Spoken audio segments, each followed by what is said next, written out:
বিষয় সেটা আমরা দেখছি যে মৃতদেহকেও এই ধর্ষকরা রেহাই দিচ্ছে না।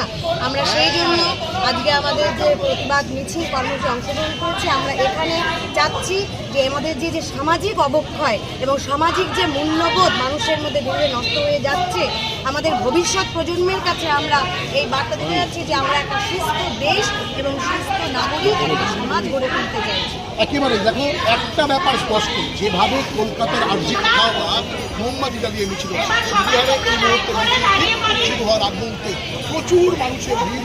আমি আমার সাংবাদিক বন্ধুকে দেখাতে বলতে যতদূর চোখ